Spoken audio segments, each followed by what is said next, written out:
भादों के महीने में गणेश चतुर्थी मनाने 10 दिनों का उत्सव मनता है गणेश जी का। बाहर दक्षिण भारत की ओर बहुत ज्यादा है।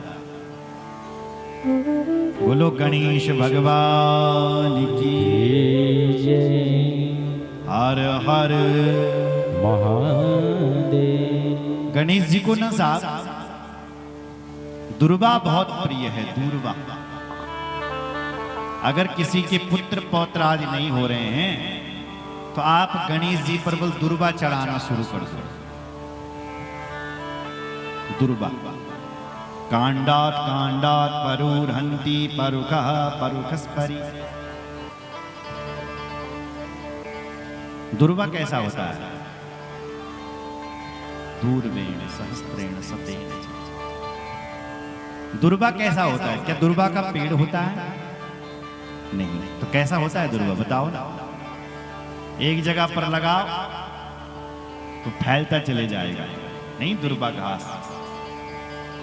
एक जगह पर दुर्वा लगा लिया तो वो फैलता फैलता चले जाएगा। तो दुर्वा का पेड़ नहीं, एक जगह पर लगाओ तो वो फैलता। कांडात अलग अलग होता है, वो फैलता। परुर्हन्ति परुखः परुखस्परि पूर्वेण सहस्त्रेण। कई सहस्त्र योजन दूर तक दुर्वा फैलता चले जाएगा। अगर तुमने एक जगह पर दुर्वा, वो फैलता ही चले जाएगा। दुर्वा चढ़ाते हुए भगवान से यह प्रार्थना चिन्ह बल करी, हे भगवान जी, जैसे ये दुर्वा हमेशा फैलते रहता है ऐसा हमारा वंश भी फैलता रहे। जैसे मेरे दादा आए होंगे, परदादा आए होंगे, पितामह आए होंगे, हमारे पितामहों के भी पितामह आए होंगे, फिर हमारे पिता आए होंगे, फिर हम आगे, फिर हमारे बाद भी हमारा वंश चलता रहे। जैसे ये दुर्वा फैलता रहता है ऐसे हम भी फैलते रहे, हमारा वंश फैलता रहे। सुन रहे हो माताओं सज्जनों? और दुर्वा और कैसा रहता है? हरा रहता है। कितनी भी भीषण गर्मी क्यों ना पड़ जाए, दुर्वा नहीं सूखता है, कहीं ना कहीं हरा रहता है। तो दुर्वान पुराण सुहरितान अमृतान मंगल प्रदान। जब समुद्र मंथन हुआ था तो समुद्र मंथन से अमृत निकला, तो अमृत की बूंद इस दुर्वा के ऊपर भी पड़ी है जा, इसलिए दुर्वा तब से हरा भरा है। तो जैसे ये दुर्वा हमेशा हरा भरा रहता है, हे मेरे भगवान, ऐसे भी हमारा परिवार भी हरा भरा रहे। सुन रहा हूं माताओं? इसलिए गणेश जी को तुलसी न चढ़ाने वाले, गणेश जी को दुर्वा चढ़ाना चाहिए। और गणेश जी को लड्डू बहुत प्रिय है, मोदक प्रिय है गणेश जी। गणेश जी के एक हाथ पर शास्त्र है। गणेश जी एक हाथ पर रस्सा है, एक हाथ पर अभय मुद्रा है। गणेश जी की सूंड बड़ी लंबी है। बोलो गणेश भगवान की जय। और हर महादेव। और हर महादेव। महादेव।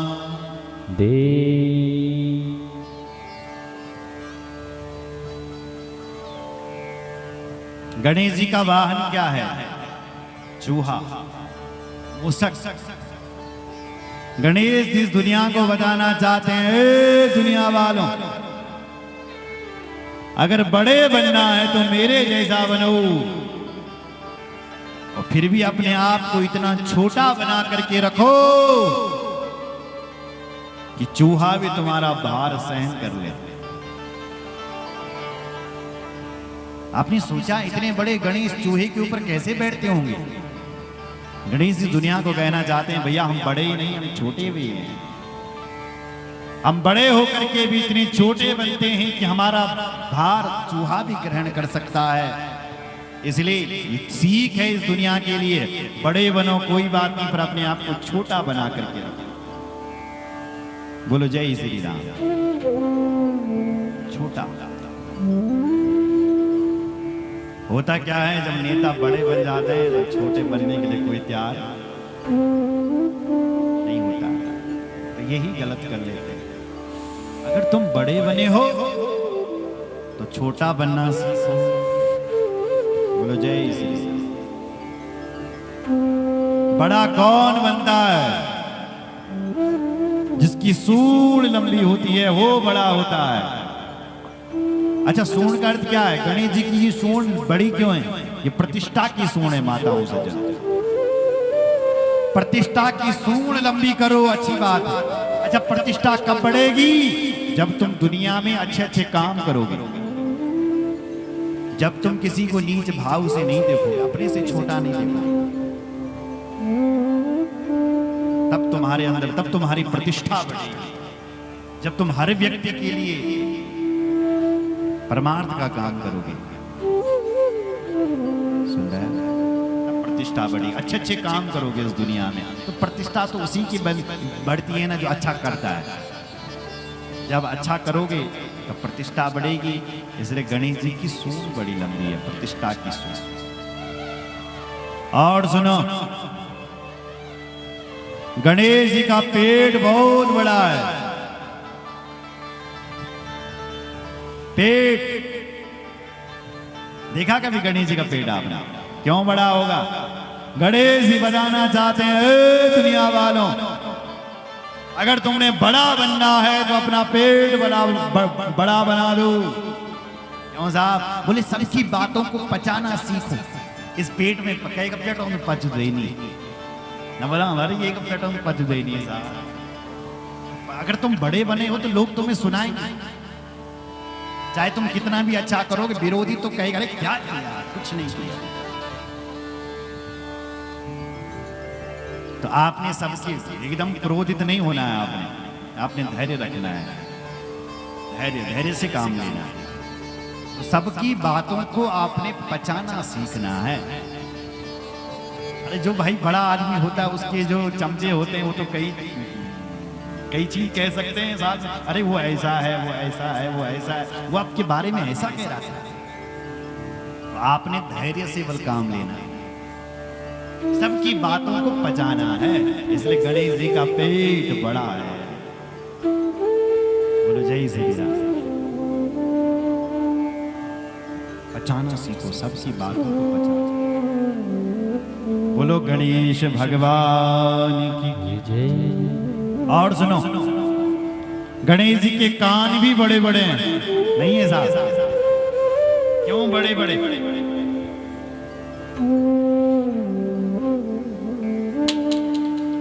गणेश जी के कान क्यों बड़े? गणेश जी कहना चाहते हैं, दुनिया वाला अगर बड़ा बनना है तो अपने कान बड़े कर दो। सबकी बातों को सुनो, क्योंकि जो बड़ा होता है वो सबकी बातों को सुनता है। इसलिए अपने कान बला बड़े। बोलो शंकर भगवान की जय। हर हर महादेव। एक हाथ में शास्त्र हैं। गणेश जी कहते हैं शास्त्र के हिसाब से चलो। अगर आप शास्त्र के हिसाब से चलोगे तो तुम्हारा जीवन सरल हो जाएगा, पवित्र हो जाएगा। शास्त्र के विरुद्ध नहीं। इसलिए शास्त्र के हिसाब से आप चलो तो ये यहां भी भोग मिलेगा और मरने के बाद भी मोक्ष मिलेगा। सुन रहे?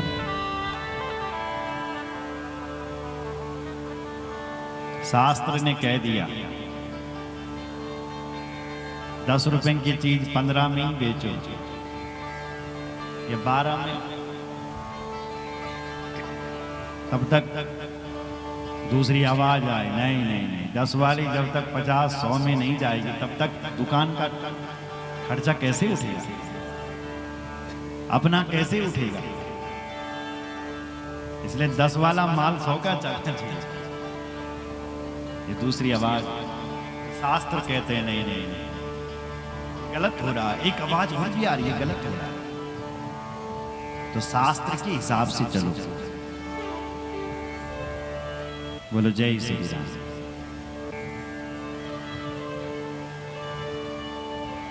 जो व्यक्ति शास्त्र के हिसाब से चलता है, धर्म के हिसाब से चलता है, उसका जीवन बल मंगलमय हो जाता है। बोलो भक्त वत्सल भगवान। की जय। समस्त धर्मों का एक ही सार है सार। श्रूयताम धर्म सर्वस्वम श्रुत्वा चैव वधार्यताम् आत्मनः प्रतिकूलानि परेषां न समाचरेत्। ये समस्त धर्मों का सार है।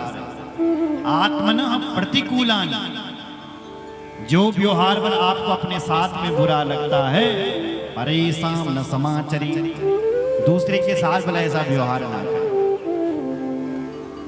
आप 10 वाली चीज 100 रुपए को बेच देते हो, ग्राहक चला गया, कहते अरे चूना लगा लिया बढ़िया आज। सोचो कोई तुम्हें चूना लगाए, क्या आपको अच्छा लगेगा? नहीं। आप किसी को डांट लेते हैं, किसी के लिए कटु शब्द बोल देते हैं, अगर कोई तुम्हें डांटे आपको अच्छा लगेगा? नहीं। तो जो व्यवहार वाला आपको अपने साथ में बुरे लगने लगे, जो चीज आप अपने साथ में नहीं चाहते, परेशान न समाचरें, किसी दूसरे के साथ वो व्यवहार ना करें। यही पूरा धर्म का सार है। बोलो शंकर भगवान की जय।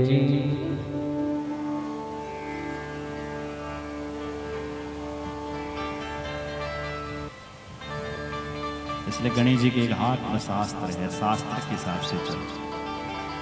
शास्त्र क्या कहते हैं? मातृदेवो भव, पितृदेवो भव, अतिथि देवो भव। तो अगर आपने ये व्यवहार अपने जीवन में उतार दिया तो भगवान का मोक्ष पद भी तुम्हारा है। अच्छा, हम लोग ऐसे हैं, साहब सुनो जरा, शास्त्र की तो बहुत मानते हैं, शास्त्र को तो बहुत मानते हैं, पर शास्त्र की एक न माना, है ना? पिताजी हम आपको बहुत मानते हैं, लेकिन पिताजी की एक नहीं माननी। गुरुजी हम आपको बहुत मानते हैं, लेकिन गुरुजी की एक बात न मानी। ये क्या मानना होगा? ये तो ऐसा है जैसे कोई बेटा पिताजी से लड़े, पिताजी बेटा हूं, तुम्हारा हिस्सा देना पड़ेगा मुझे होटल का, बेटा हूं मैं, तुम्हारा इतना हिस्सा मेरा, इतना हिस्सा मेरा, हिस्सा हिस्सा कर रहा है, मेरा हिस्सा मेरा हिस्सा। अरे मुझे ये प्रपंच करने की क्या आवश्यकता? सारी संपत्ति पिता की बेटे के नाम, अरे जन्म होते ही हो जाती है, तो ये हिस्सा हिस्सा क्यों कर रहा है? तेरा काम है पिता की आज्ञा पर चलना, सारी संपत्ति तेरी। अब पिताजी की बात एक नहीं मानने की, और संपत्ति के लिए सिर फोड़ रहा है, हिस्सा देना पड़ेगा, बेटा हूं तुम्हारा। अरे ये प्रपंच क्यों कर रहा है? सब तेरा ही है, केवल तेरा काम है पिता के अनुसार चलना। इसी प्रकार मोक्ष भी हमारा है, स्वर्ग भी हमारा है। सुनो जरा, ये बाप की संपत्ति है, हमारा बाप नारायण है, वैकुंठ भी हमारा है, शिवलोक भी हमारा है। बस एक ही काम है, उनके कहने पर चलना है, भगवान की बातों पर चलना। अच्छा, भगवान की बात क्या है? शास्त्र की बात। शास्त्र में जो भगवान ने कहा है वही भगवान की आज्ञा है। सुन रहे हैं? शास्त्र के हिसाब से चल बला, तो भगवान के अनुसार चलना है, और भगवान का मोक्ष पद भी हमारा। बोलो भक्त वत्सल भगवान की जय। गणेश जी के एक हाथ पर लड्डू हैं, ये रस्सा है, ये सिखा रहा है कि मर्यादा की रस्सी में रहो। बोलो शंकर भगवान की